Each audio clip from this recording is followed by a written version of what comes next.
हाँ जी बच्चों, good afternoon everyone.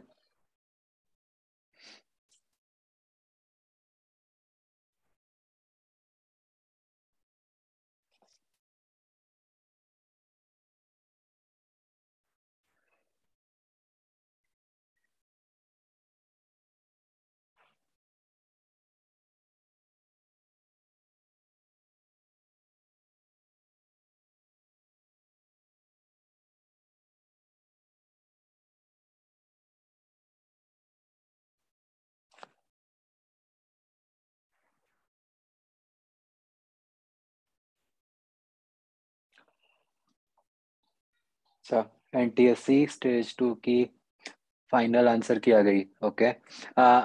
वो जो एक आधा डाउट था वो हो गया एडजस्ट। वो शायद रेजिस्टेंस वाला था, पता नहीं कौन सा था।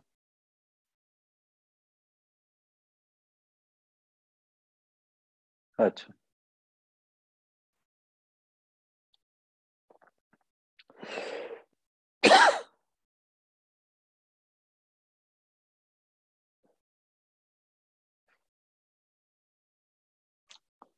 बच्चों, मैं शिमला में फंसा हुआ हूँ स्नोफॉल में।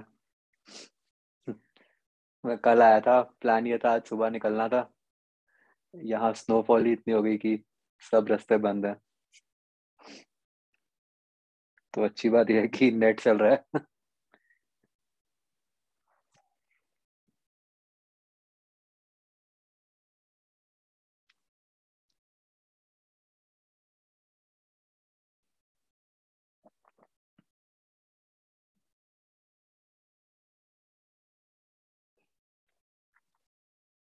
हाँ जी, क्या करना था? थर्मो एक्सरसाइज 2 थी ना आज तो।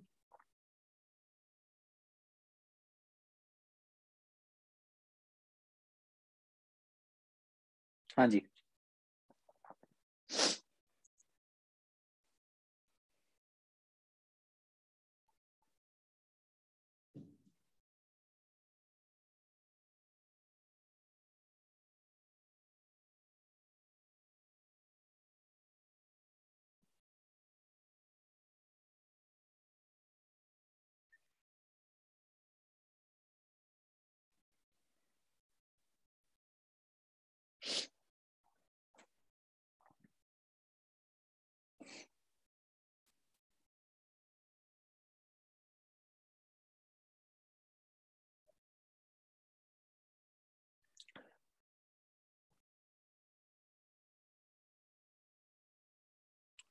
10th question.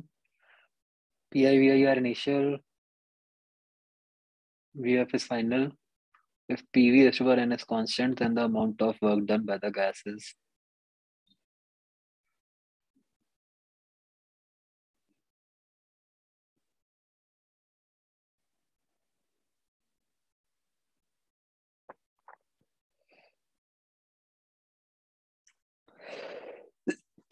ओके, तो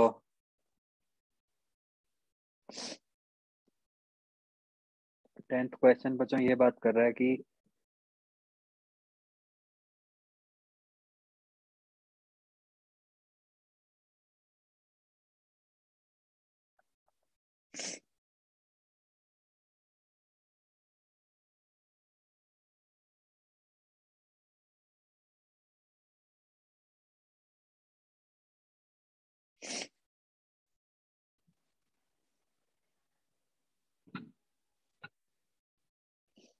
इसमें बच्चों ये मान लो पॉइंट हो गया पहला आपका PI VI। अब हम कह रहे हैं कि VF तक जाना है, राइट? जो भी अलग अलग प्रोसेसेस हैं, तो वर्क डन बाय गैस के बारे में कमेंट करना है। तो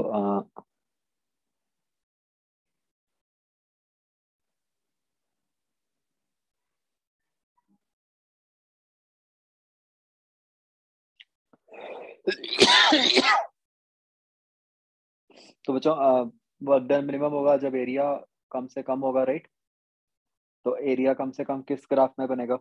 अगर हम ऑप्शंस देखें, n equal to gamma, n equal to 1, n equal to 0, n equal to 1 by gamma.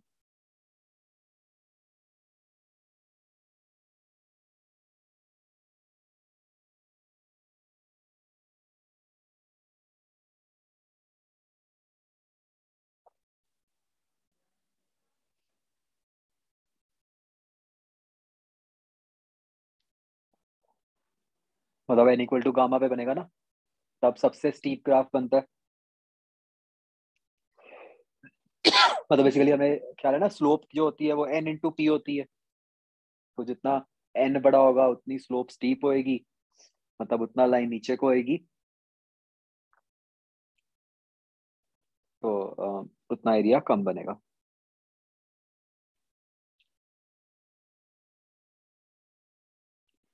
अब बच्चों इसमें ना, अगर आप ध्यान से सोचो, एक और केस भी बन सकता है। बताओ क्या?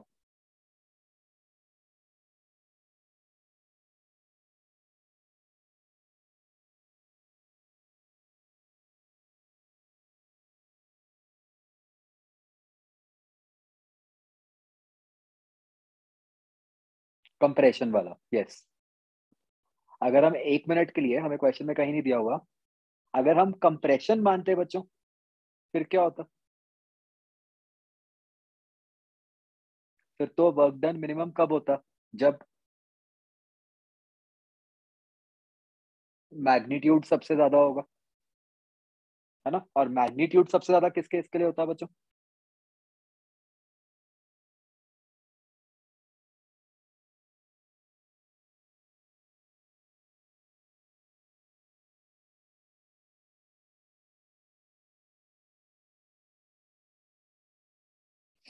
किस केस के लिए बच्चों मैग्नीट्यूड सबसे ज्यादा बनता?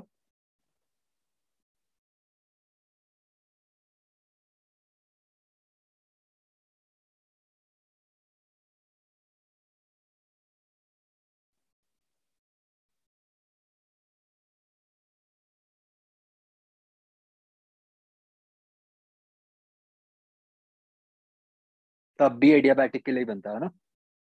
अगर हम उल्टा ले जाते तो वो ग्राफ ऐसे बनता, तो ये एरिया आ जाता। क्या ये बात समझ आती है बच्चों? तो एनीवेज आंसर हमारा n इक्वल टू गामा वाला ही बनता, चाहे कंप्रेशन है चाहे एक्सपेंशन है। Clear to all?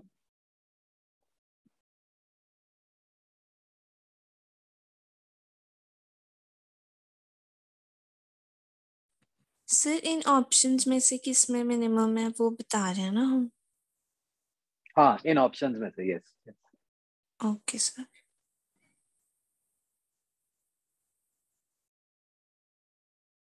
जो आइसोबारिक में मैक्सिमम होता था बच्चों, वो किसके लिए होता था? वो एक्सपेंशन के लिए होता था।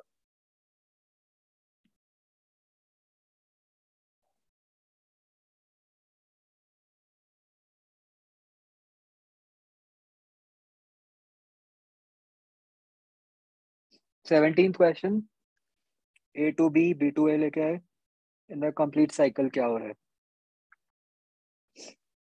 तो सबसे पहले तो बच्चों, इस केस में वर्क डन पॉजिटिव होगा या नेगेटिव होगा?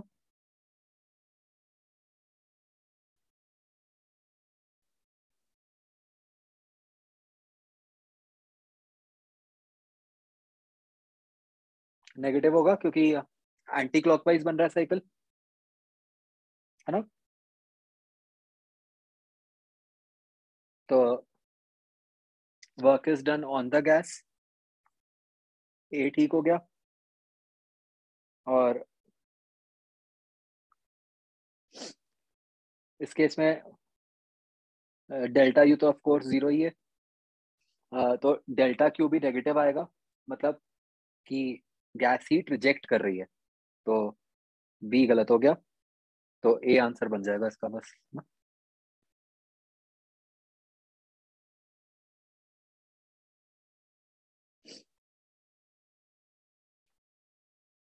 नाइन्थ का आंसर नहीं मैच कर रहा क्या बच्चों?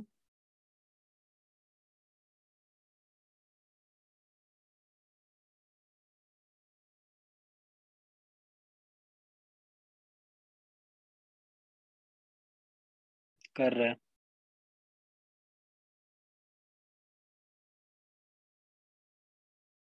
Okay, 19th question. देखो जो जब आइस स्लैब मेल्ट करती है, 19th बहुत इंपॉर्टेंट क्वेश्चन है। जब आइस स्लैब मेल्ट करती है, तो उसके वॉल्यूम को क्या होता है? कम होता है ज्यादा होता है?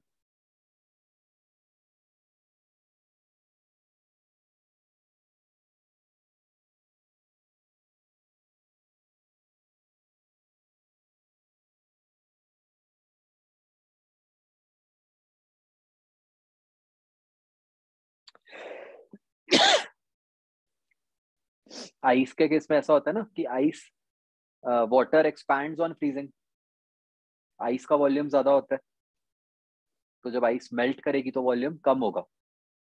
मानते हो? मतलब 0 डिग्री पे ही बात कर रहे हैं हम, 0 डिग्री पे तो वॉल्यूम कम ही होगा। तो अगर वॉल्यूम कम हो रहा है तो जो एटमॉस्फेयर है बच्चों, वो पॉजिटिव वर्क कर रहा है या नेगेटिव वर्क कर रहा है?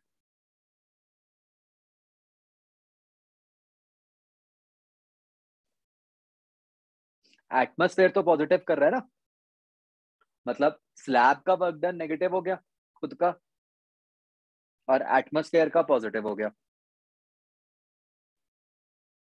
तो ए बी ऑप्शन में से तो बी आ गया।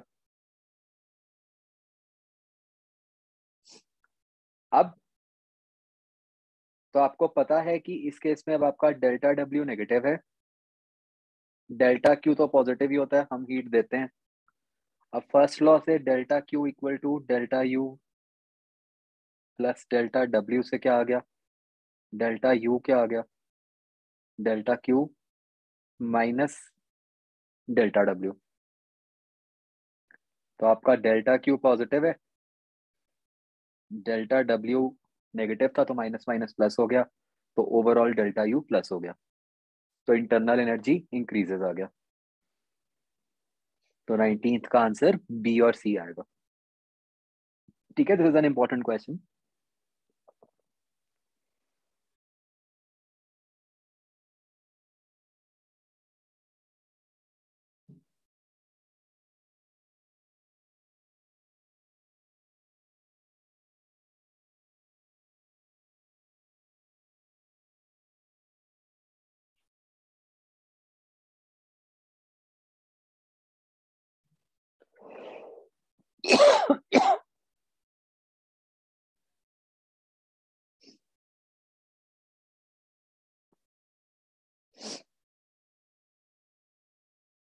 नहीं, इसमें बच्चों खासियत ये है कि देयर इज नो इंट्यूटिव वे, आपको मतलब ऐसे ही करना पड़ेगा, इसीलिए ये क्वेश्चन इंपॉर्टेंट है।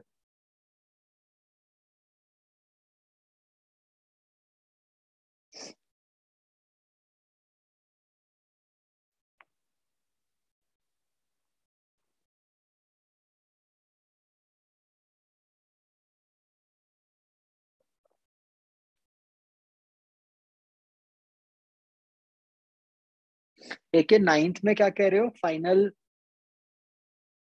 प्रेशर्स और मतलब फाइनल टेम्परेचर सेम, क्या कह रहे हो नमक? सर प्रेशर ही लिखना था, गलती से टेम्परेचर लिख दिया। वो मैं ये बता रहा था कि शायद ये गलती हुई हो 9th में, मैंने भी पहले यही कर दिया था, initial pressure same final pressure की रेशो। फिर बोलो। सर मैंने फाइनल प्रेशर ही लिखना था, गलती से चैट में अच्छा अच्छा अच्छा टेम्परेचर अच्छा, लिख दिया। ठीक है ठीक है। हाँ, तो फाइनल प्रेशर तो इक्वल ही है ना, दिया हुआ है।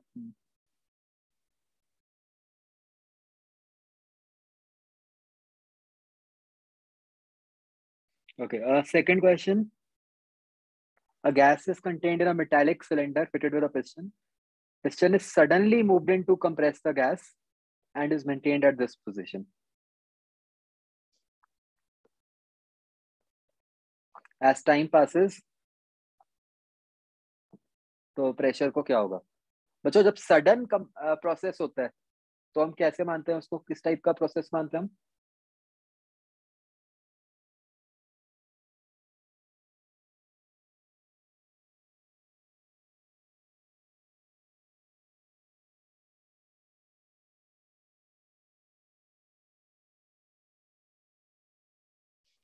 एडियाबैटिक, राइट, कि मतलब हम कह रहे हैं कि हीट को एक्सचेंज करने का टाइम ही नहीं मिला।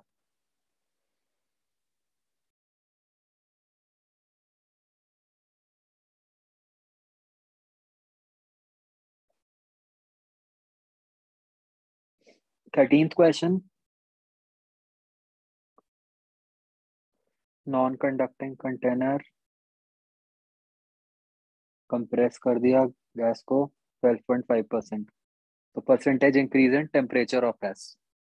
तो इसमें आपको वो वाला फॉर्मूला लगाना पड़ेगा, TV raise to power gamma minus 1 equal to constant, उससे आप निकाल लोगे।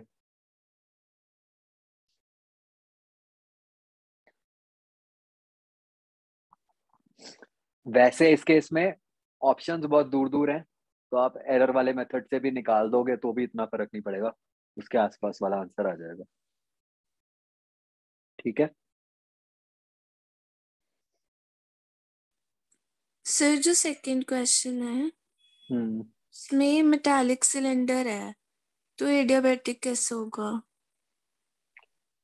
क्योंकि आपने किया बहुत फास्ट है ना, सर सडन आपने लिखा अभी है। एक बार बताया नहीं था कि अगर हाँ हाँ, एडियाबेटिक यस। वॉल्स ना हो और हम फास्ट करें तो हम एडियाबेटिक नहीं मानते।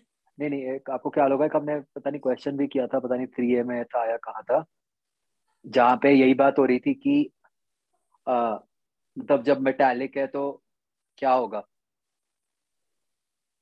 मतलब उसमें ऐसा होता है ना कि देखो सडन किया है कि अगर तो जो सिलेंडर है उसकी कंडक्टिविटी बहुत ज्यादा है, अ, यस फिर सर। फिर वो मतलब इन्फिनिटी है, तो जाके हम कह सकते हैं कि मतलब एडियाबैटिक नहीं होगा। अदरवाइज हम ये मान ही सकते हैं कि जो हीट होगी बहुत ही कम होगी। Okay sir. सर और इसमें है कि हमने उसको मेंटेन किया पिस्टन को एंड उसके बाद एज टाइम पासेस तो मतलब उसके बाद तो हीट एक्सचेंज हो जाएगा। हाँ फिर तो हो ही सकती है। हाँ, तो इसका जो आंसर बनेगा बच्चा, एक बार देख ही लो। तो जब हमने इनिशियली किया, हमने इनिशियली वॉल्यूम कम कर दिया तो टेम्परेचर बढ़ जाएगा। तो अब मेटालिक है, तो अगर गैस का टेम्परेचर ज्यादा है तो क्या होगा, गैस से हीट एनर्जी, मतलब बाद में फिर गैस का टेम्परेचर कम होता जाएगा। तो वॉल्यूम कांस्टेंट है, टेम्परेचर कम होगा तो प्रेशर भी कम होगा। अंडरस्टूड। दोबारा समझो, एक बार जब आपने पिस्टन को मूव किया, गैस को कंप्रेस कर दिया, तब तो उसका टेम्परेचर बढ़ गया। अब टेम्परेचर बढ़ गया लेकिन है कंडक्टिंग सारा कुछ, तो क्या होगा गैस के साथ।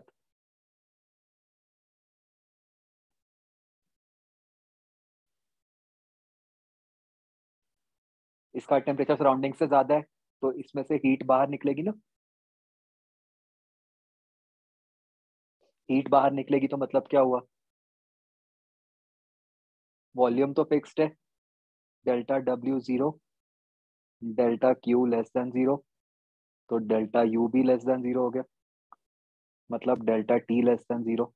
टेम्परेचर कम हो रहा है। इस बात को आप इतना लंबा ना लिखने की जगह सीधा भी कह सकते थे बच्चों। अगर, ये तो हमें पता ही है ना कि अगर किसी बॉडी का टेम्परेचर सराउंडिंग से ज्यादा है और वो हीट कंडक्ट कर सकती है, तो क्या होगा, फाइनली तो उसका टेम्परेचर कम ही होगा, है ना। Every body cools down according to surroundings. तो गैस का टेम्परेचर कम होना है, तो अब वॉल्यूम कांस्टेंट है और टेम्परेचर कम हो रहा है, तो प्रेशर को भी क्या होगा, वो भी कम होगा।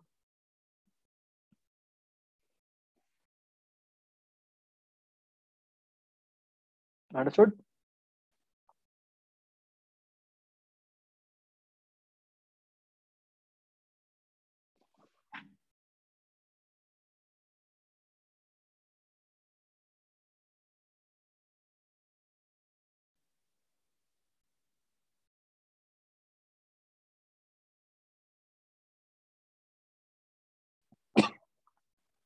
18th क्वेश्चन, जो बच्चों हमने वो एक लिखा था रिजल्ट सी का,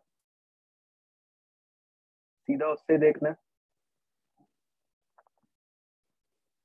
आगे।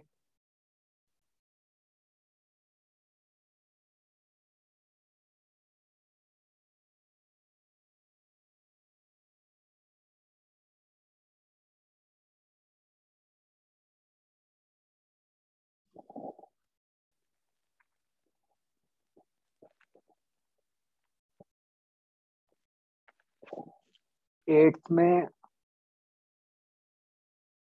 बच्चों फाइनल टेम्परेचर का आंसर मैच कर रहे हैं, सी पार्ट।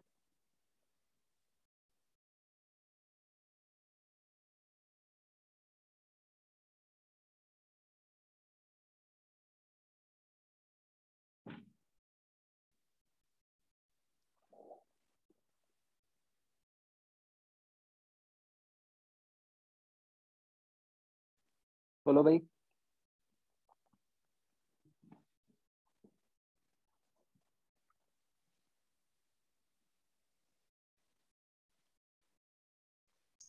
सर हो गया मेरा। ठीक है। वो उन्होंने √3 को पुट करके निकाला हुआ था। हाँ अच्छा।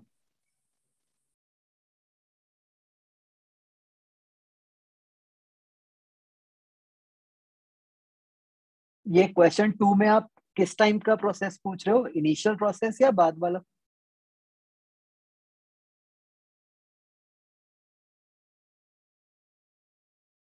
इनिशियल तो हम उसको एडियाबैटिक मान रहे हैं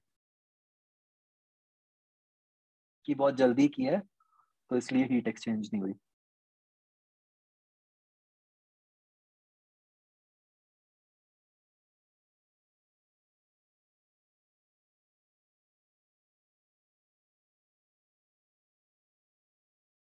ट्वेंटी फर्स्ट बच्चों क्वेश्चन बिल्कुल सेम हमने किया हुआ है एक्सरसाइज 0 में।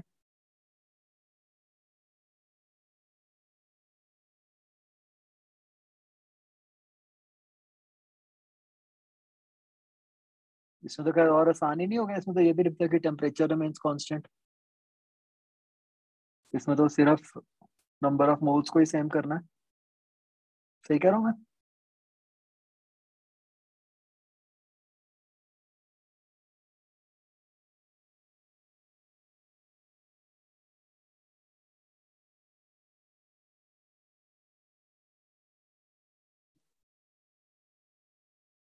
देखना बच्चों, 21 सिर्फ नंबर ऑफ मोल से हो जाता है या कुछ और भी करना पड़ता है? एक्चुअली टेम्परेचर जब कांस्टेंट ही बोल दिया तो एनर्जी का तो कोई यूज ही नहीं आया। सर इसमें वो दोनों सेम ही गैसेस हैं, अलग अलग हैं?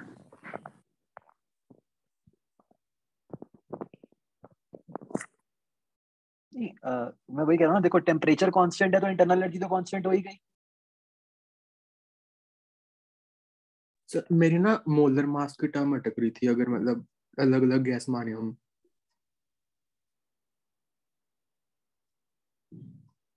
सेम से आता है आंसर।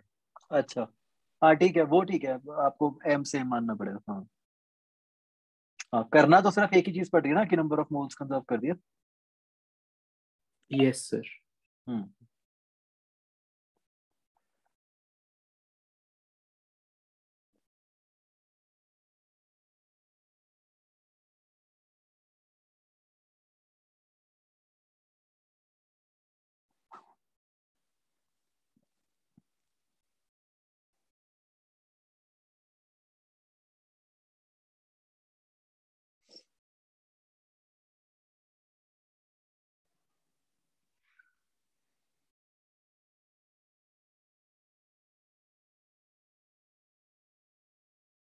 तो ये बचा जो 28th क्वेश्चन है, इसमें क्या है कि अगर आप, एक सेकंड,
हाँ जी।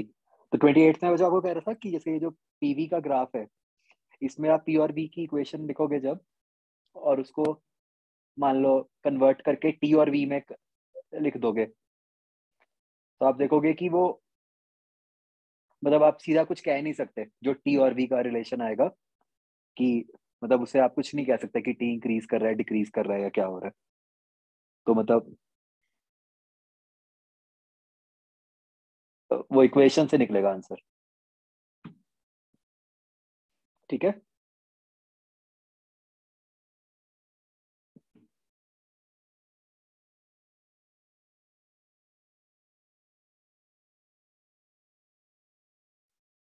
बच्चों 28 समझ आ गया?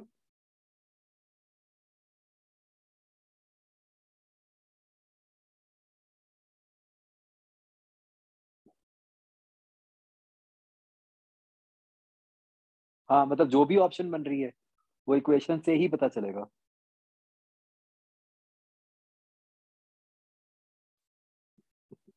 चलो एक बार देख ही लो। जैसे बच्चों मान लो मैं पी और बी की इसमें लाइन की इक्वेशन में लिख देता हूँ। ये किस टाइप की बनेगी?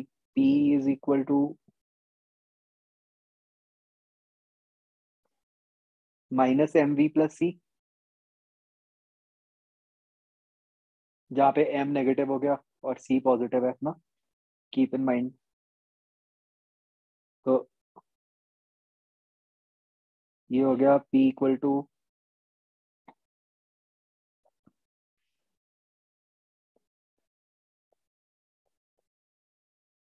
ऐसे। तो ये बन गया T equal to minus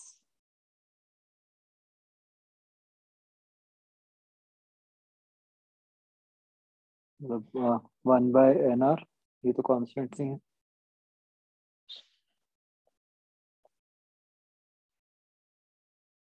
minus M V square plus C we.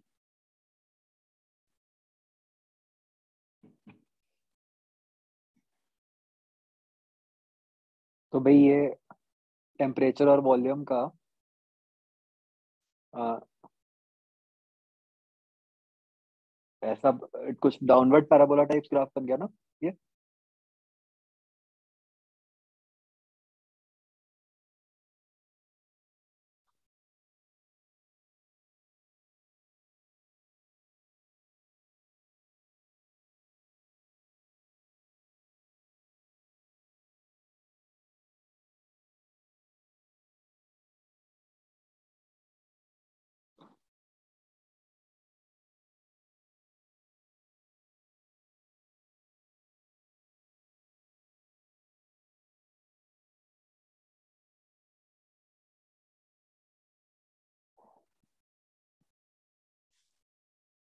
बच्चों एक मिनट ये देखना ध्यान से कि ये जैसा मैंने ग्राफ बनाया ऐसा ही बनेगा या कोई और ग्राफ भी बन सकता है?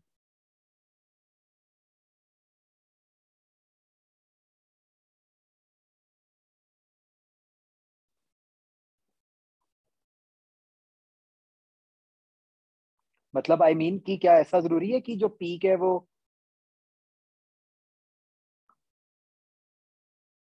पॉजिटिव वी के लिए ही आए?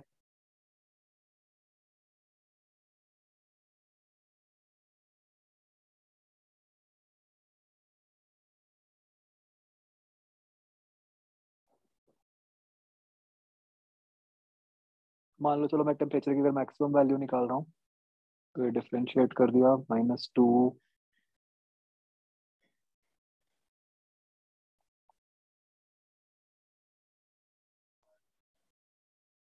तो ये बन गया V इक्वल टू C/2। ठीक है, मतलब पीक तो पॉजिटिव में ही आएगी।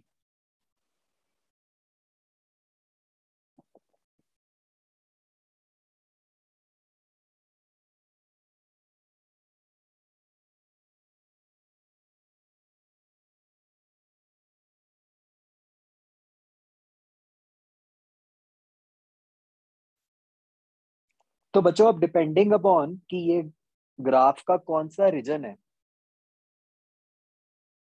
ना, कि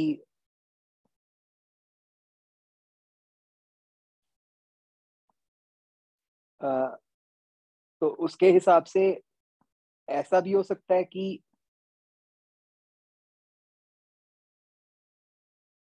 मतलब टी हमेशा कम ही और कि टी बढ़ रहा हो। मतलब ये तो डिपेंड करेगा ना कि अब जो ग्राफ बना हुआ है वो किन दो पॉइंट्स के बीच में बन रहा है। मतलब हो सकता है आप ऐसे रीजन का ग्राफ बना रहे हो सकता है आप ऐसे रीजन का बना रहे हो, और हो सकता है आप ऐसे का बना रहे हो। तीनों पॉसिबिलिटीज हो सकती है बच्चों।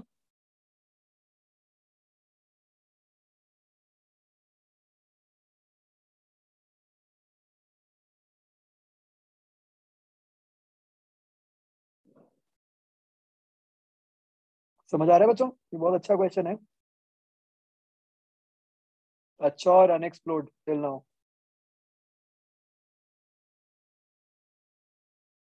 मैंने पहले भी कुछ बात की थी आपसे इन लाइंस पे। तो इसका आंसर मतलब ABD हो सकता है।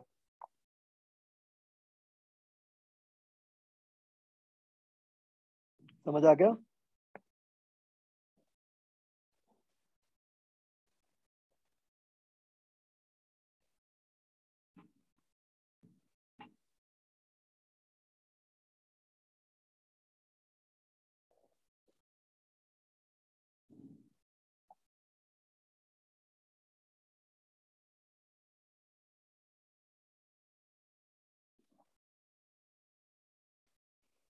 अरे 3 में वॉल्यूम तो बढ़ ही रहा है, वॉल्यूम तो वाई एक्सिस पे है।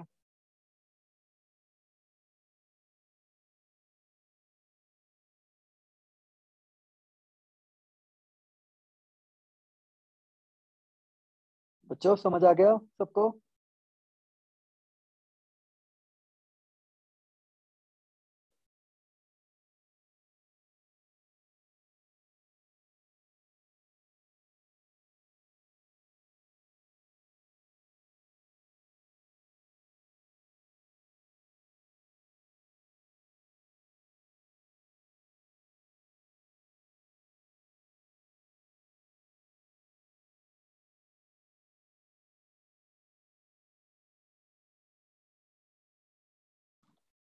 Twenty seventh question, PT graph है।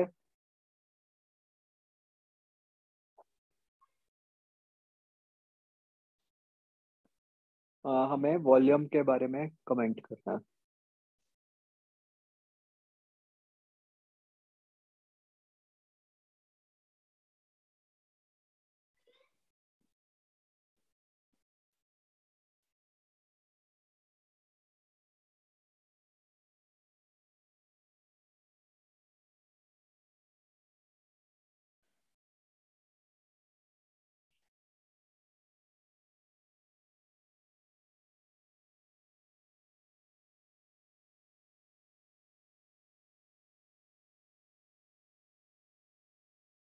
तो इससे बच्चों मेरे ख्याल से जो आंसर बनेगा ना वो मतलब इस लाइन को एग्जैक्टली देख के ही बनेगा। तो मतलब हम ये देख सकते हैं कि जैसे इस लाइन की जो स्लोप है वो 1 से कम लग रही है ना? तो मतलब 1 से 2 में T में ज्यादा चेंज आ रहा है कंपेयर टू P। तो मतलब V बढ़ रहा है ना?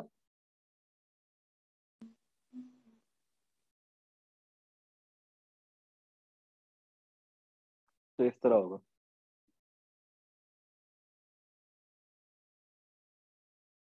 ऐसे ही 26 में उल्टा हो जाएगा कि यहाँ पे आप मान रहे हो कि स्लोप ज्यादा है 1 से, और मतलब काफी दिख रहा है अच्छे से।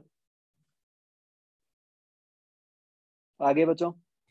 सर हम्म। सर पर कांस्टेंट स्लोप तो तभी आएगी ना जब जब 26 में प्रेशर और 27 में वॉल्यूम कांस्टेंट होंगे। सीधी नहीं लाइन तो तभी बननी चाहिए।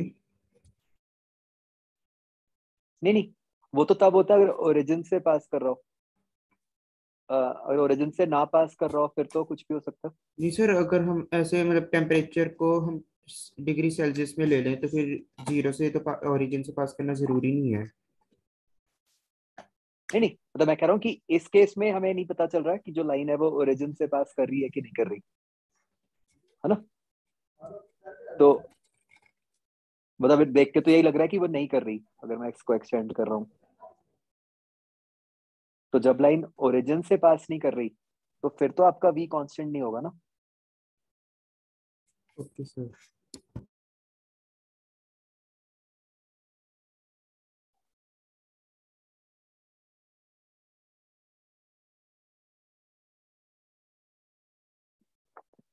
Thirty eight.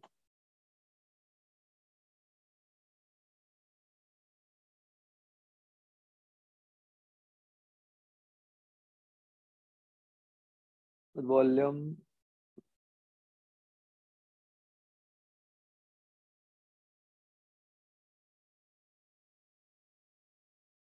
ओके 38 में आपको कहा है कि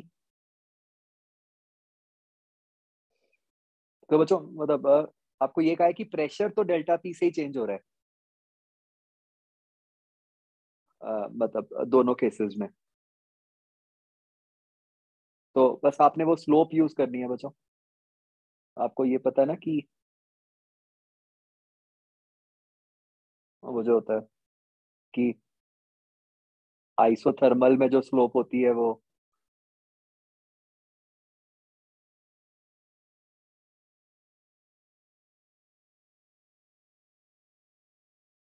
क्या होती है, पी होती है एक में, एडियाबैटिक में गामा पी होती है, शायद ये होता है ना बच्चों।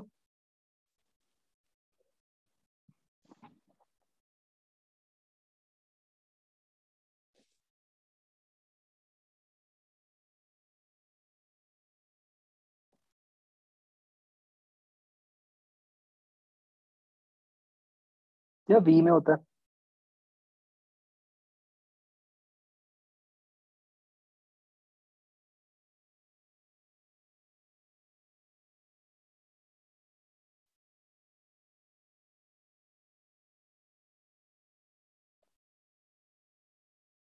हम्म। तो बस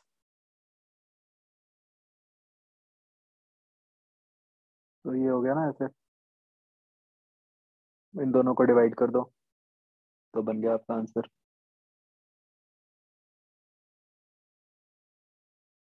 इससे मतलब आपको ये अज्यूम करना पड़ेगा कि वो छोटा है।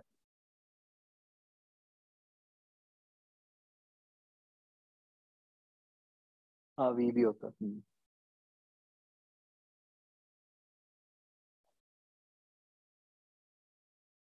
ये वजह ए ऑप्शन तभी आएगी बच्चों अगर आप डेल्टा वी वन और डेल्टा वी टू को छोटा मानते हो।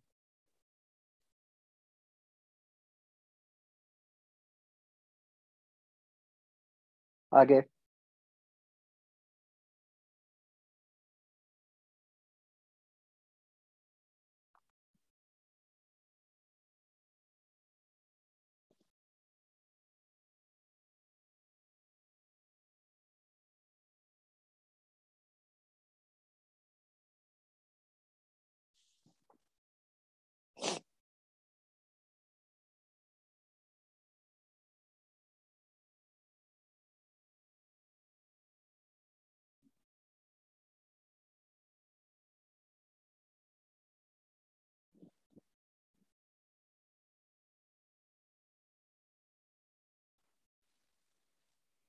हाँ बच्चों और कोई।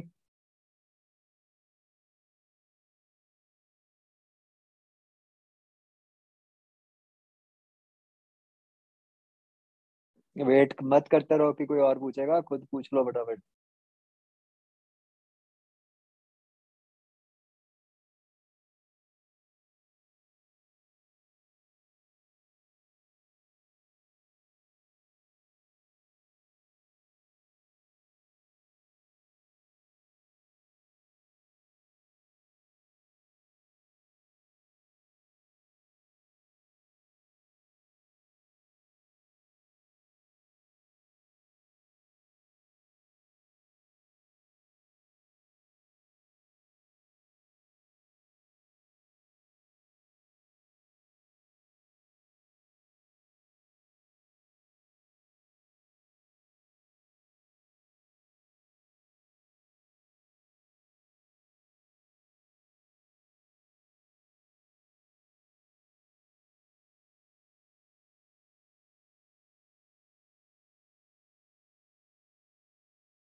हाँ जी, तो 47th में आपको इनडायरेक्टली करना पड़ेगा कि पहले डेल्टा क्यू निकाल लो और फिर delta Q by delta T कर दो।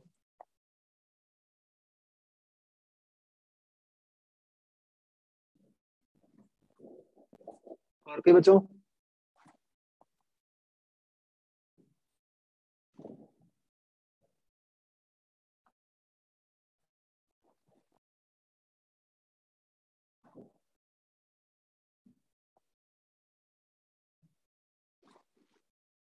और कोई नहीं है?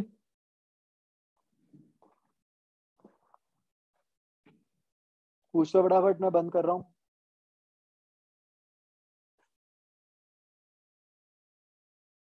54 का बच्चों आंसर ठीक है?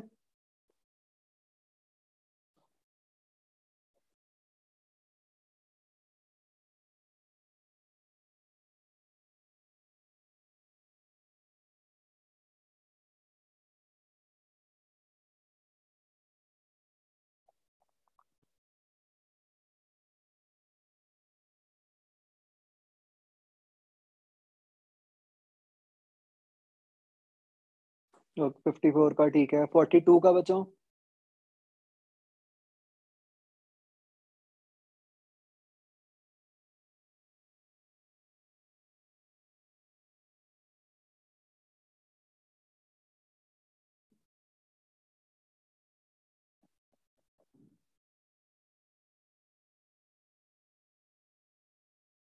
ये भी ठीक है। 35th का बच्चों क्या आंसर आता है?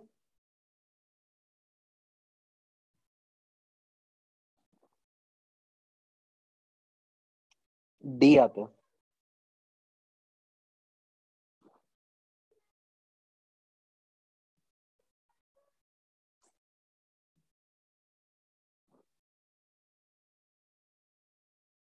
फोर्टी टू का ठीक है आंसर।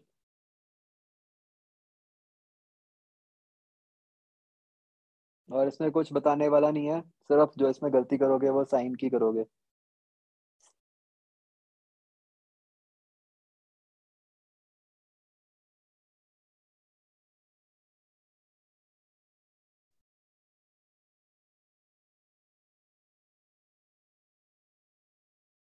ओके।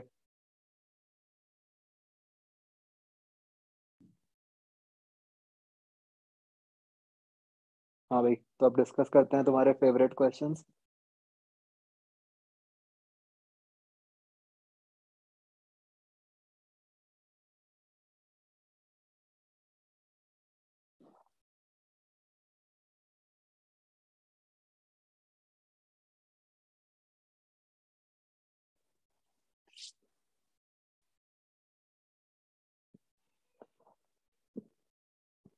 तो जो कितने कर लिए थे इसमें?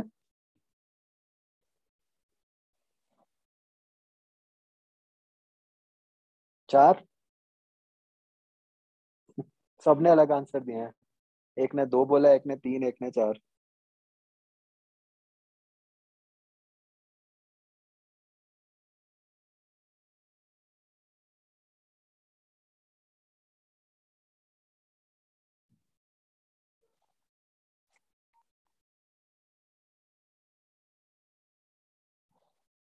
चार किए हैं।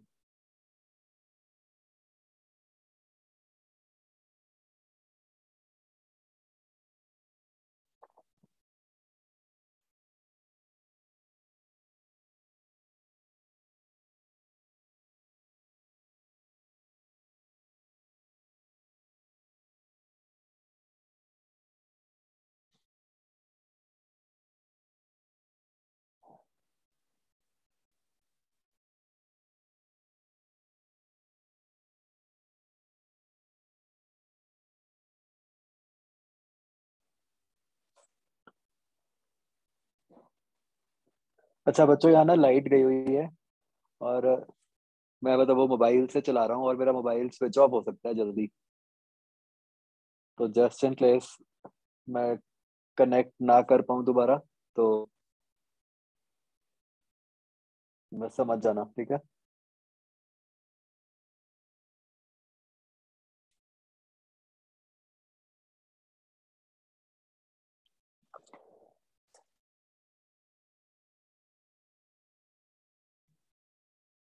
Okay, fifth question. Max speed attained by capital M. मुझे बहुत आसान क्वेश्चन था. ये सोचो कि स्मॉल m की क्या पोजीशन पर मैक्स स्पीड होएगी कैपिटल M की.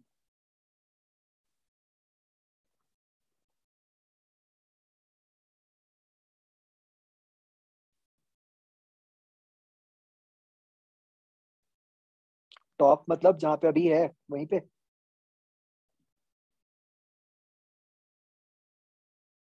राइट मोस्ट मतलब इसका डायमेट्रिकली ऑपोजिट.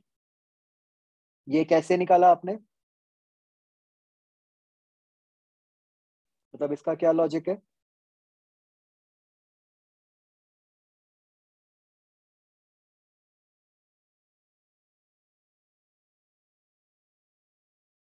जल्दी बताओ भाई. तो ऐसा लग रहा है कि जब देखो पहले तो स्मॉल m नीचे आया है ना. अब जब स्मॉल m ऊपर जा रहा है तो वो कैपिटल M को राइट को धक्का मार रहा है. Isn't it? तो ऐसा लग रहा है कि जब धक्का मार रहा है तो उसकी स्पीड बढ़ा रहा है. तो एक बात सोचो, जब वो एक बार राइट मोस्ट पे पहुंच गया, जब वो राइट मोस्ट से नीचे आ रहा होगा तब भी तो वो कैपिटल M पे धक्का मार ही रहा है राइट को. उसमें क्या दिक्कत है?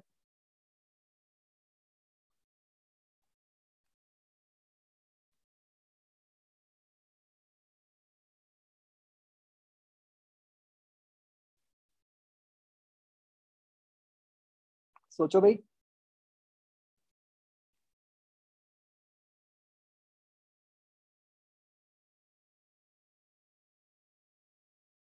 ये बात समझ आ रही है कि जब वो नीचे को आ रहा है तो भी तो कैपिटल M पे राइट को ही धक्का मार रहा है.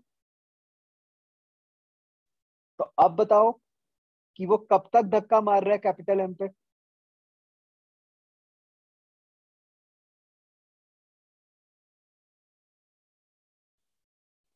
जब तक वो मिडल में आ जाएगा, इन ऑपोजिट डायरेक्शन. राइट. तो हमारे काम की पोजीशन वो है जब स्मॉल m जो है वो लोएस्ट पॉइंट पे है टुवर्ड्स लेफ्ट. आई बात समझ बच्चों?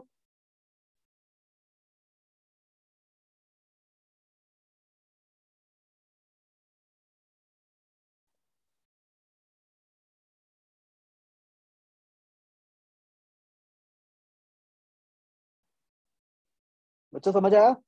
तो आपने बस उस पोजीशन के बीच में मोमेंटम और एनर्जी कंजर्व करनी है. ठीक है. बस इसमें कैच पॉइंट यही था कि हम ये सोच लेते हैं कि वो दूसरे वाला पॉइंट होगा.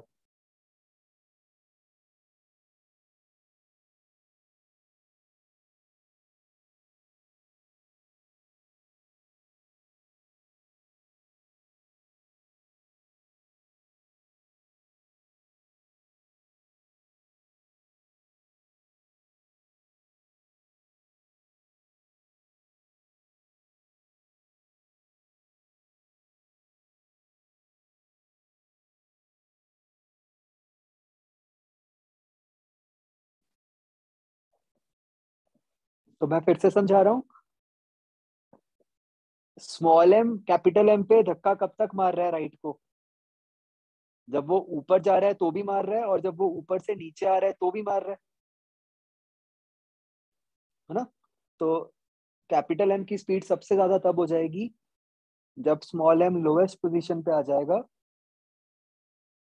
और वो अब लेफ्ट की तरफ जा रहा होगा.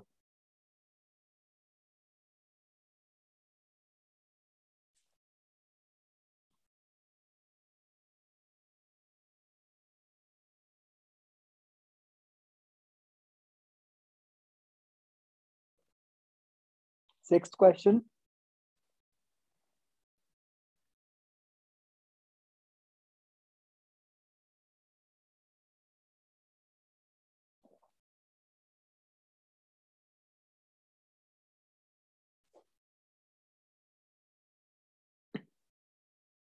इसमें क्या है? Ball is given v0 in horizontal direction Find maximum height reached by small m and velocity of capital M at that instant. Okay तो बच्चों ये जो सिक्स्थ क्वेश्चन है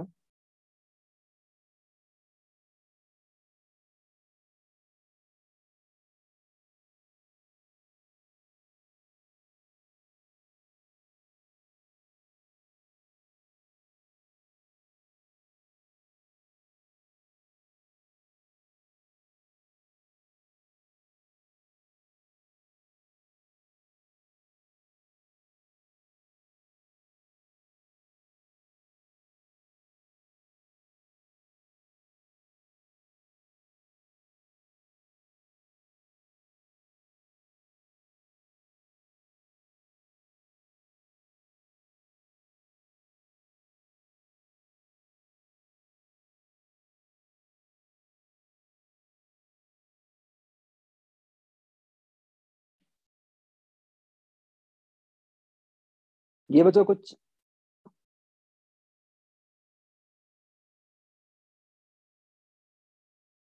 ऐसी पोजीशन बन जाएगी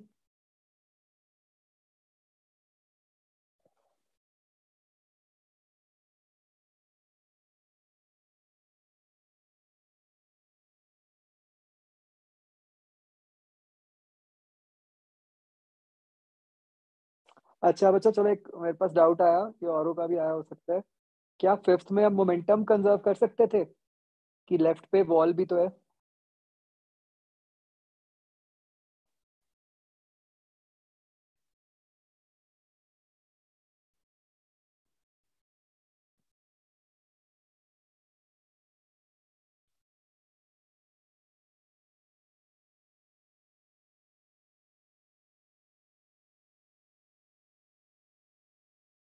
तो बच्चा ये क्वेश्चन ना दो पार्ट्स में होगा एक्चुअली पहले होगा जब स्मॉल एम नीचे को आ रहा है मतलब जब स्मॉल एम की स्पीड राइट को है बॉटम मोस्ट पॉइंट पे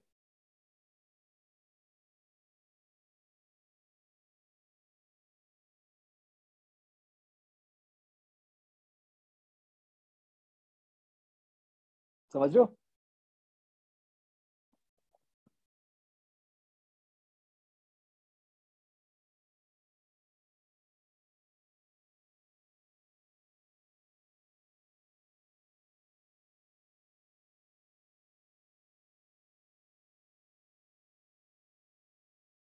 ये जो है ना लेट्स से ये इनिशियल पोजीशन ए है फिर ये बी पे आया फिर सी पे आया और फिर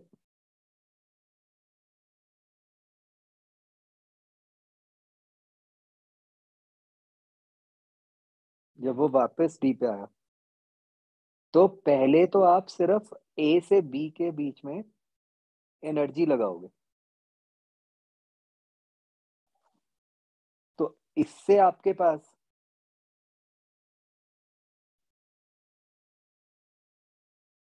बी पॉइंट पे स्पीड निकल आएगी और अभी तक जो कैपिटल एम है वो तो मूव ही नहीं करेगा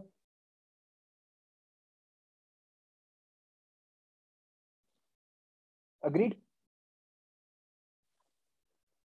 फिर आप बी से डी के बीच में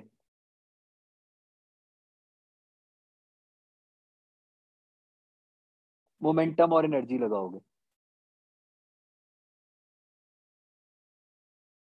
अब अब क्या बी से डी के बीच में बच्चों मोमेंटम लगा सकते थे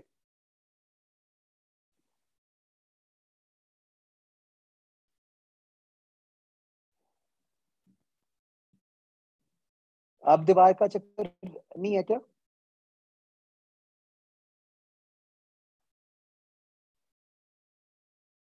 तो अब तो दीवार से नॉर्मल रिएक्शन जीरो ही हो जाएगा ना अब तो वेज थोड़ा सा मूव ही कर जाएगा राइट को तो दीवार से नॉर्मल ही नहीं आएगा तो इस पे आप का लगा सकते हो अंडरस्टूड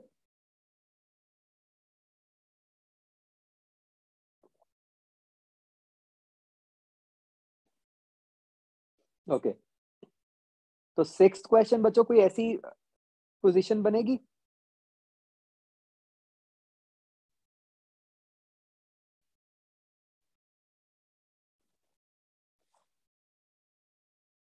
क्या आपको ये समझ आता है कि जो भी इस बॉल की हाईएस्ट पोजीशन होएगी उस पे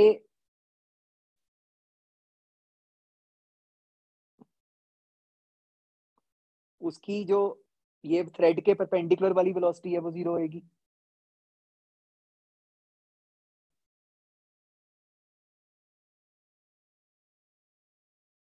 है ना?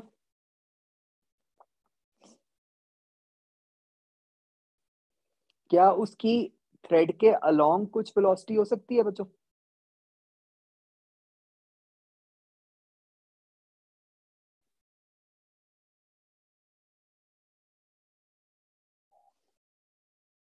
ये तो हो ही सकती है। और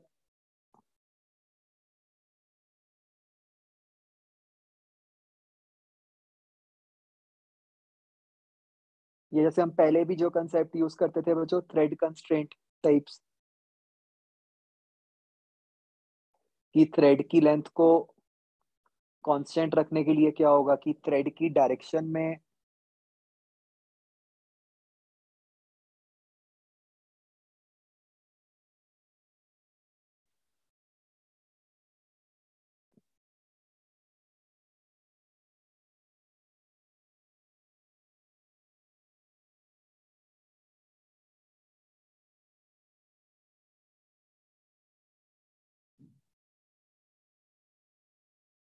अच्छा मैंने बच्चों एक गलती कर दी। मतलब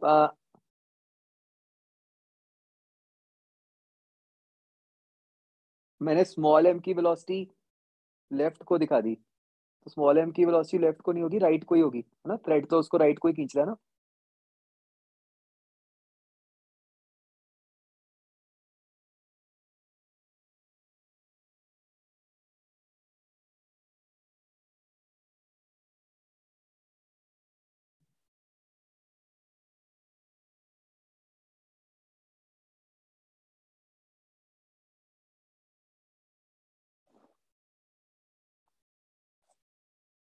कैपिटल एम की वेलोसिटी, सॉरी स्मॉल एम नहीं, कैपिटल एम। तो भाई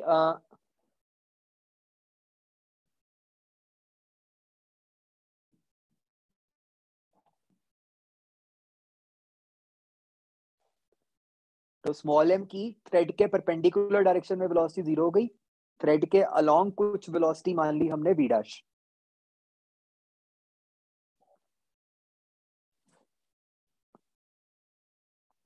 अब ये एंगल मान लो थीटा है, तो थ्रेड की लेंथ कांस्टेंट रखने के लिए क्या हम ये कह सकते हैं बच्चों कि v cos थीटा जो है वो b डैश के इक्वल होना चाहिए?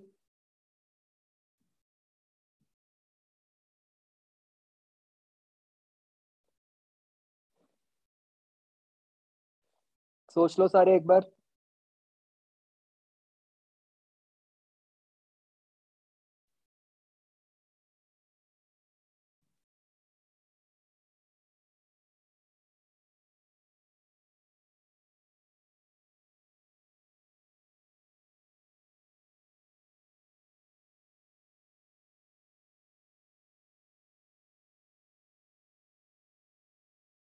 एक मिनट बच्चों, एक मिनट, एक गलती होगी फिर से। एक बार दोबारा सोचना, थ्रेड की कौन सी वेलोसिटी को आप 0 कह सकते हो?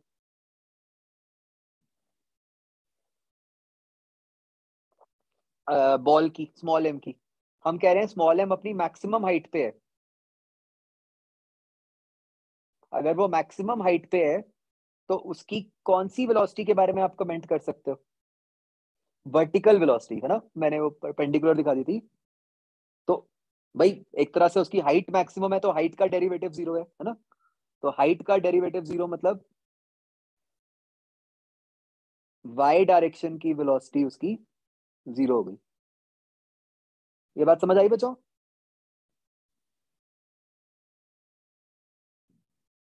ओके। तो भाई अगर y की 0 है तो x में हो सकता है कुछ हो, उसको बोल देते हैं हम v डैश।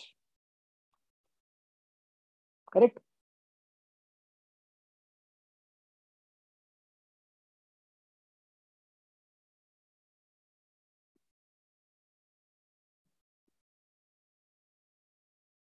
तो अब आप क्या करोगे, एक तो एक्स डायरेक्शन में मोमेंटम कंजर्व कर दो, तो क्या बन गया, small M V naught is equal to capital M V plus small M V dash.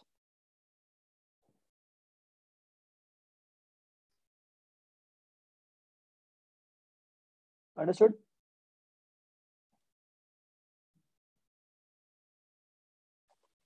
और दूसरा एनर्जी बन जाएगा बस कि half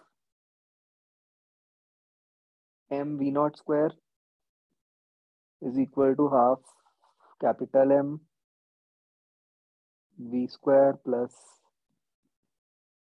half small M V dash square plus M G H.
ये समझ आया बच्चों? हाँ, अब आप देखोगे कि यहाँ पे clearly you have three variables v, v dash and h। तो तीसरी इक्वेशन आपकी वही थ्रेड कंस्ट्रेंट से कि v cos theta is equal to v dash cos theta,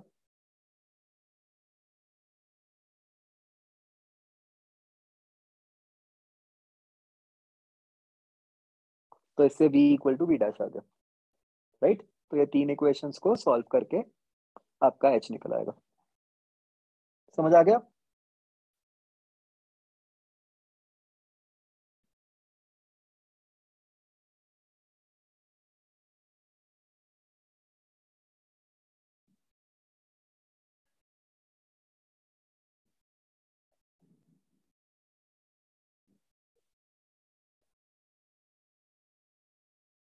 अगर हाइट मैक्सिमम करनी है तो हाइट का डेरिवेटिव जीरो, हाइट का डेरिवेटिव क्या होगा, वर्टिकल वेलोसिटी।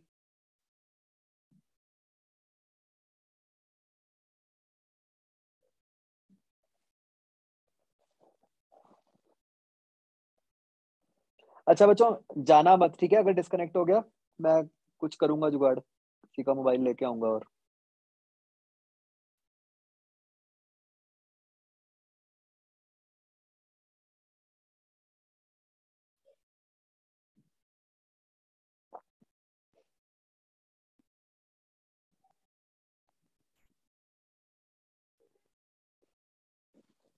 7th क्वेश्चन में बच्चों क्या करना होगा,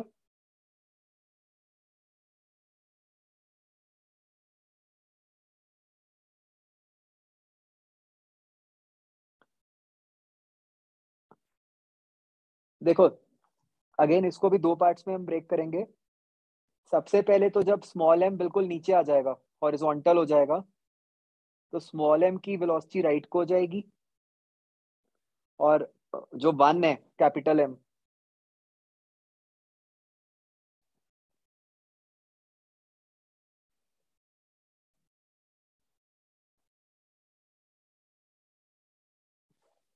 तो उसकी वेलोसिटी लेफ्ट को आ जाएगी, राइट?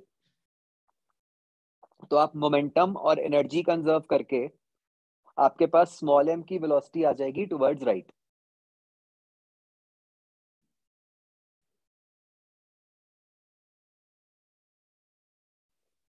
Understood first part?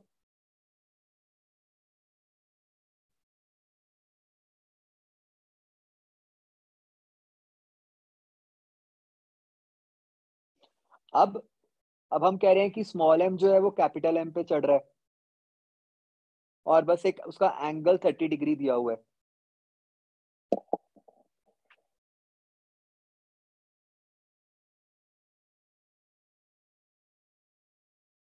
तो मैक्सिमम हाइट पे क्या होगा?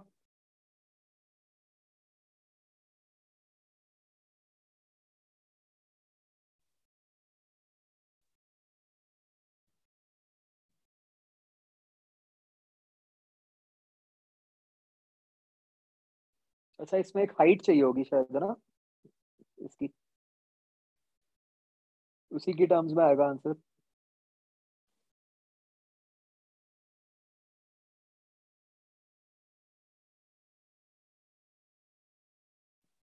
आंसर में भी होएगी h की टर्म, यस।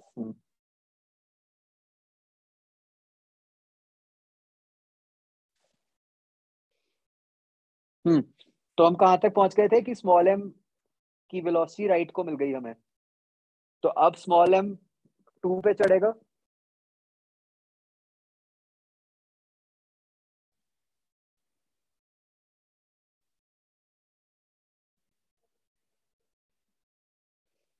तो स्मॉल m अब जब 2 पे चढ़ रहा है, तो जब वो मैक्सिमम हाइट पे जाएगा तो उसकी तब क्या होगा? उसकी वेलोसिटी 0 हो जाएगी।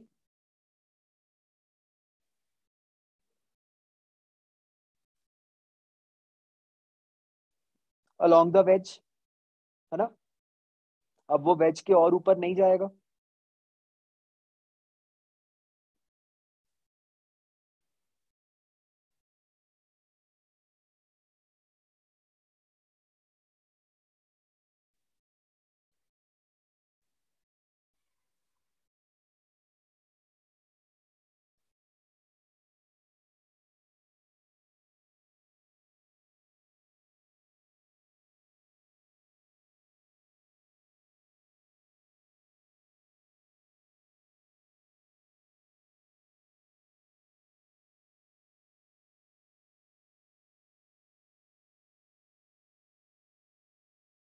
सो आई वाज सेइंग कि पहले तो आपने ये वाली वेलोसिटी निकाल ली। मान लो ये v आ गई।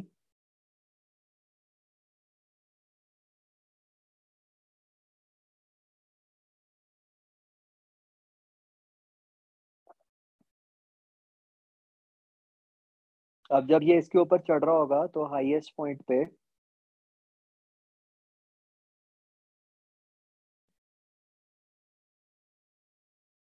इसकी वेलोसिटी इधर को 0 हो गई और इधर को v डैश बोल देते हैं,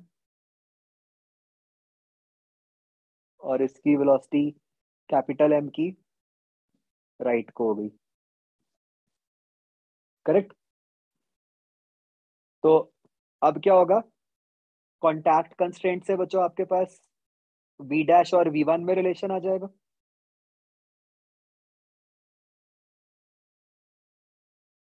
है ना? और आप एनर्जी लगा दोगे।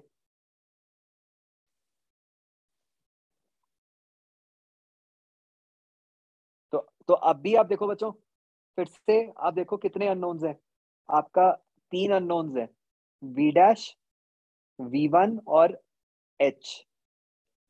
तो क्या क्या इक्वेशंस बनेंगी आपकी? 3 इक्वेशंस। एक कॉन्टैक्ट कंस्ट्रेंट, एक x डायरेक्शन में मोमेंटम कंजर्व, और एक एनर्जी। आया समझ?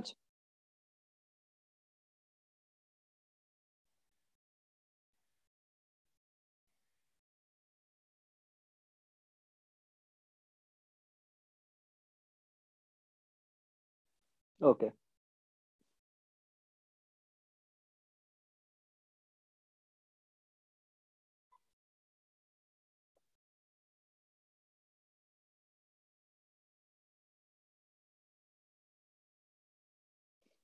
8th क्वेश्चन देखो। Find the height to which small m should be released and left such that capital M is lifted to a height capital H।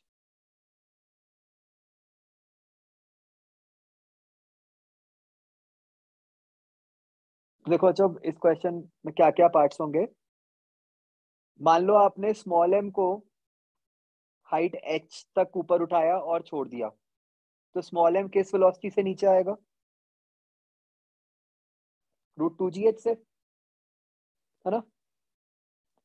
तो सबसे पहले तो एक क्वेश्चन जो मैंने आपको पहले ऐसा करवाया था कोलिजन्स में, आप ये निकाल लोगे कि मतलब आपको इनडायरेक्टली ये दे दिया कि स्मॉल m को वेलोसिटी दे दी √2gh, है ना? तो आप ये निकाल लोगे कि जब स्मॉल m को √2gh वेलोसिटी दी तो कैपिटल M को क्या वेलोसिटी मिल जाएगी? याद है क्वेश्चन किया था हमने, जिसमें शॉर्टकट भी समझा था कि इसको सारे को एक हॉरिजॉन्टल प्लेन पे रख दो।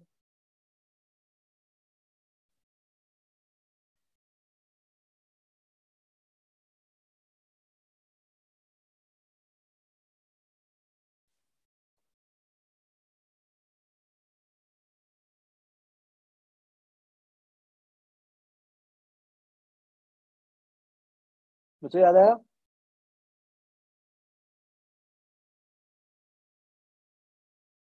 हमने एक पुली वाला क्वेश्चन किया था ना कि पुली में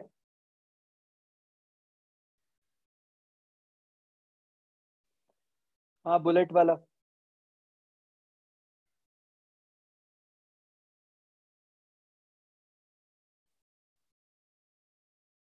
तो उससे आपके पास कैपिटल M की वेलोसिटी निकल आई।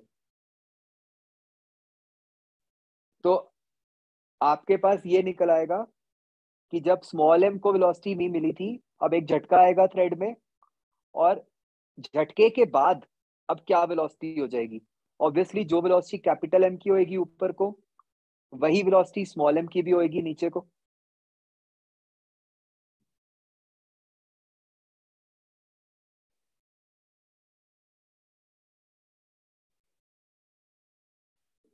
ठीक है, तो मान लो वो वेलोसिटी v आ गई।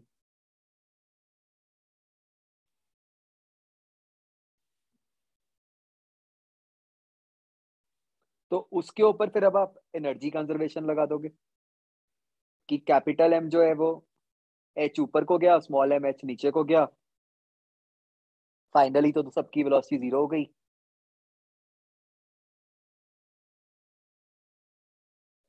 तो मतलब मैं फिर से समझा रहा हूँ बच्चों, सबसे पहले तो आपने ये निकाल लिया कि स्मॉल m की वेलोसिटी √2gh आ गई, ठीक है? अब आपको ये निकालना है कि जब थ्रेड में झटका आया तो झटके के बाद क्या वेलोसिटी हो जाएगी।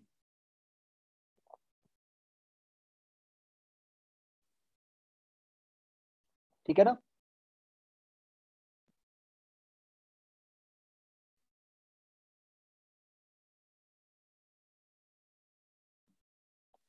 तो उसके बाद फिर एनर्जी कंजर्वेशन लगेगी बच्चों। क्लियर?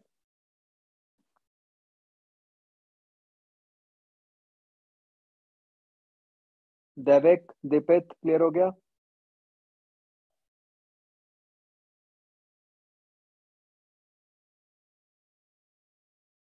अनुभव?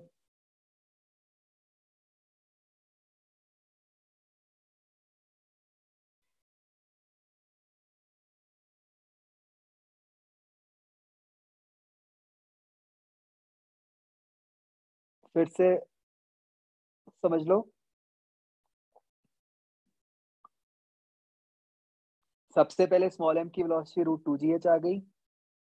अब आपका ये क्वेश्चन एक तरह से जो हमने बुलेट वाला क्वेश्चन किया था वो वाला बन गया कि अगर स्मॉल m को √2gh वेलोसिटी नीचे को दी है, तो जो थ्रेड में झटका आएगा उस कारण से कैपिटल M और स्मॉल m की क्या वेलोसिटी आ जाएगी।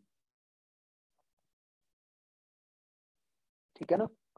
एक बार जब वो वेलोसिटी निकल आई तो फिर उसके ऊपर एनर्जी कंजर्वेशन लगा देंगे हम, जिसके बेसिस पे हम ये निकाल लेंगे कि वो मतलब हाइट h तक गया ऊपर और फिर उसकी वेलोसिटी 0 हो गई।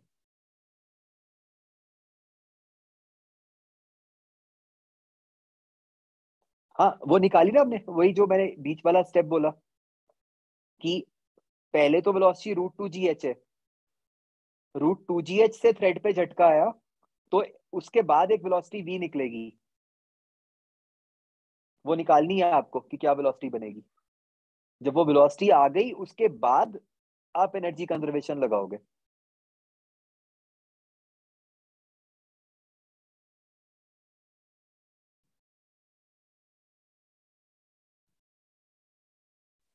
मतलब इन बिटवीन बच्चों आपको ये चीज करनी है, मैं आपको दिखाता हूँ कि हमने ये वाला जो चीज है,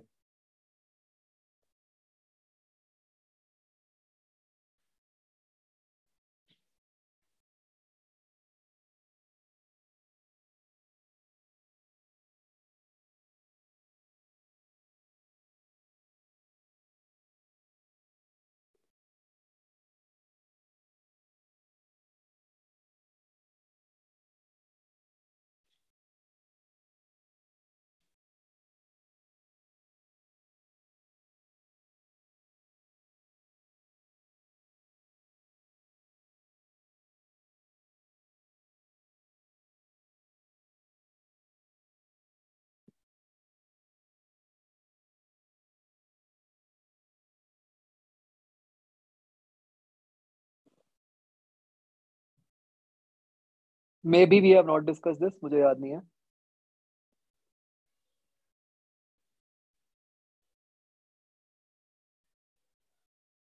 चलो इस पे भी आते हैं।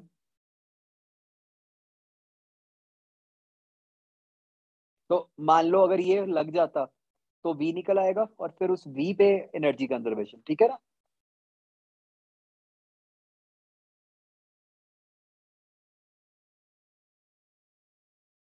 अभी उस पे आता हूँ मैं, ठीक है। अ,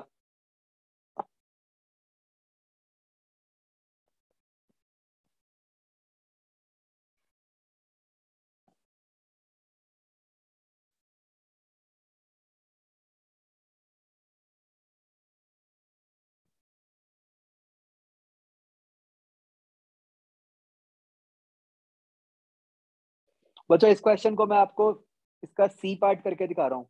मान लो फ्रेम ऑफ M1 के हिसाब से,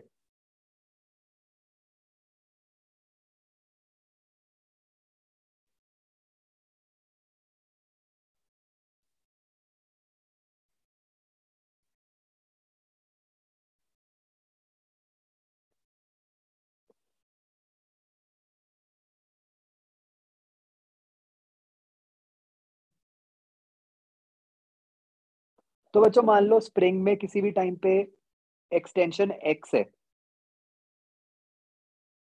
ठीक है। तो M1 की एक्सेलरेशन क्या हो गई बच्चों?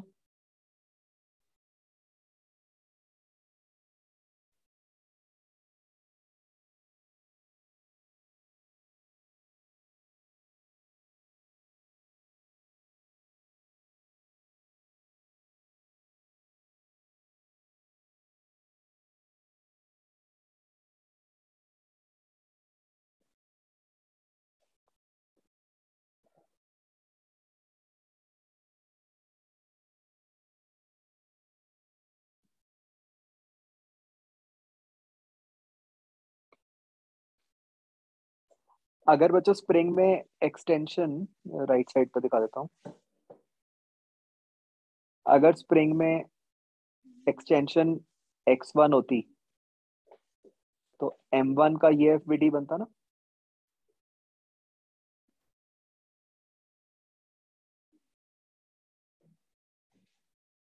तो उसकी जो एक्सेलरेशन है वो F1 माइनस KX/M1 बन जाती। ये समझ आ रहा है बच्चों?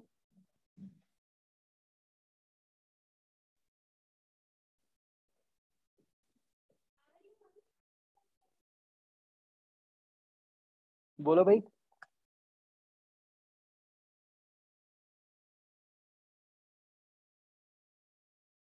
अब अगर अब मैं M1 के फ्रेम में हूं तो वो M2 पे स्यूडो फोर्स लगाएगा कितनी? इसका मास इंटू उसकी एक्सेलरेशन।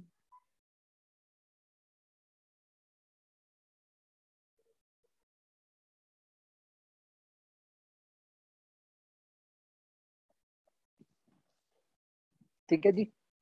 तो अब हमारे लिए क्वेश्चन सिंपली ये है कि एक मास m2 है, उसके ऊपर ये फोर्सेस लग रही हैं, एक तो F2 लग रही है और एक ये अजीब सी फोर्स लग रही है, जो कि मतलब एक तरह से वेरिएबल फोर्स भी है, आप देख सकते हो।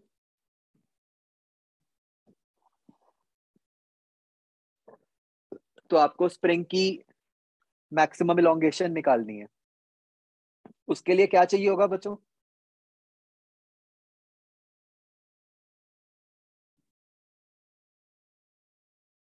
क्या तरीका होगा?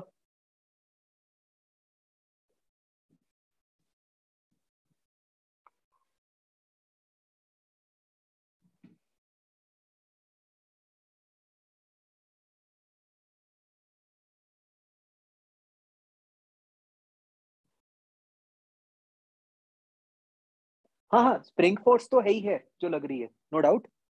ये तो मैं उसके अलावा फोर्सेस दिखाई है मैंने।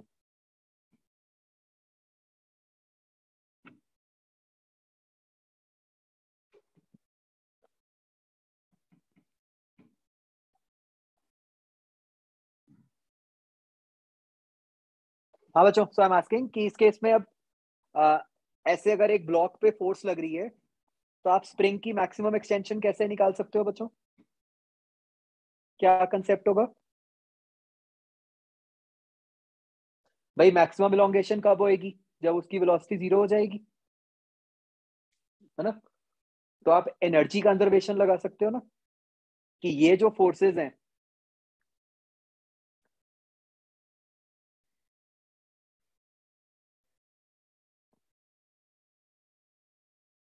मान लो जो मैक्सिमम एक्सटेंशन है बच्चों, लेट से वो x डैश है,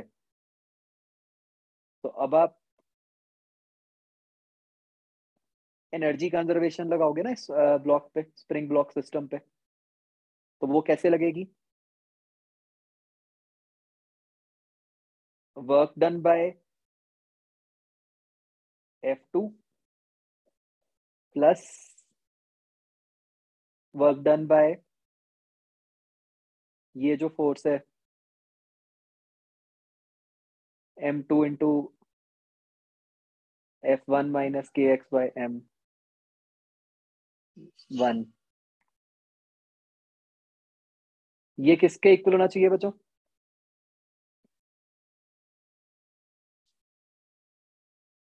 हाफ kx स्क्वायर।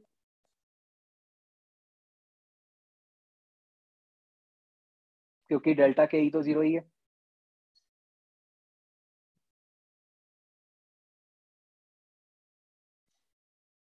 तो अब वर्क डन बाय F2 कैसे निकलेगा? वो तो कांस्टेंट फोर्स ही है, तो उसका वर्क डन तो F2 इंटू एक्स डैश हो गया।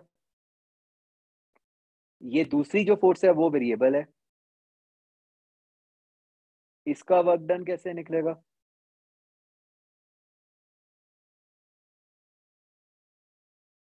यहां इंटीग्रेशन लगेगी।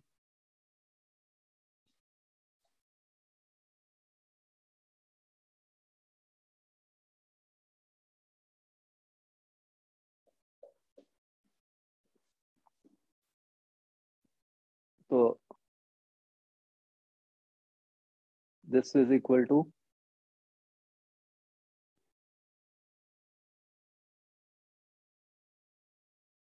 ऐसे तो यहां से आपका एक्स डैश निकल आएगा।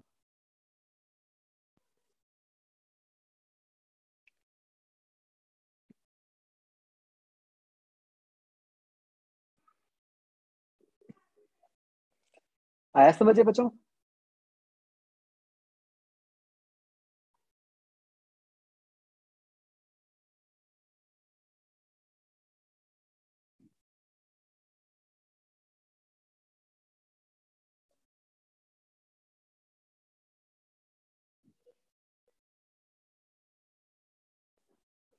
हाँ भाई, दैवेक दीपित अनुभव।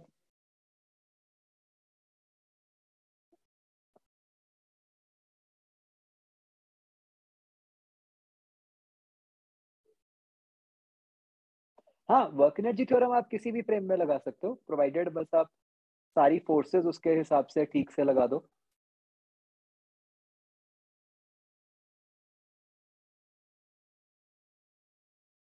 हाँ जी, सक्षम, सुहानी, आयुष, आ गया सबको समझ? ईशा,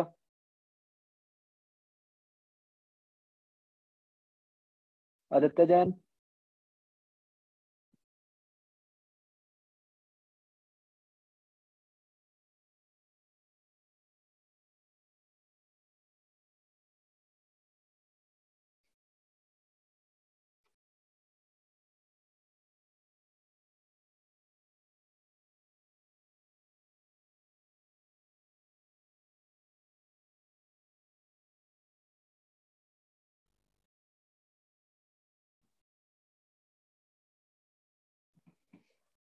ओके।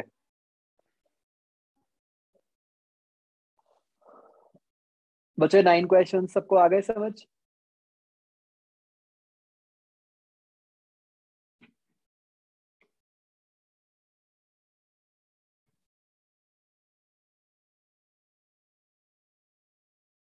चलो इसी खुशी में एक क्वेश्चन और नोट करो।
बच्चों इसमें मतलब चेन का मास m, लेंथ l मान लेना।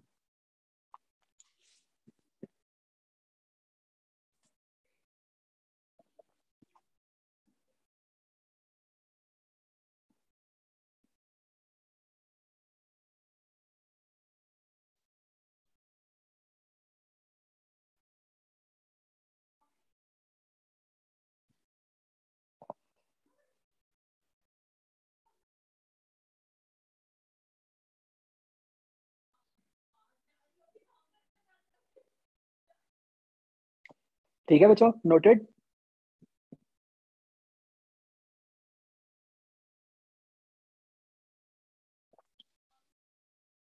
ओके चलो ठीक है बच्चों, एक वो क्वेश्चन रह गया अपना, मैं वो आपको ना सॉल्यूशन भेज दूंगा, अभी टाइम नहीं है, वो जो H/231 वाला था। बाकी अब हमने एक आपको मैं आज मैसेज करूंगा आपके थर्मो का एडवांस टेस्ट का, और एक नेक्स्ट क्लास में अपनी सॉलिड्स एंड फ्लूइड्स 3D की डिस्कशन है। ठीक है बच्चों? चलो ओके बच्चों।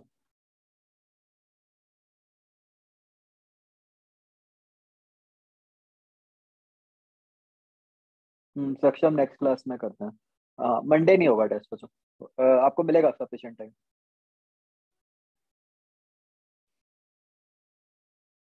चलो ओके बच्चों।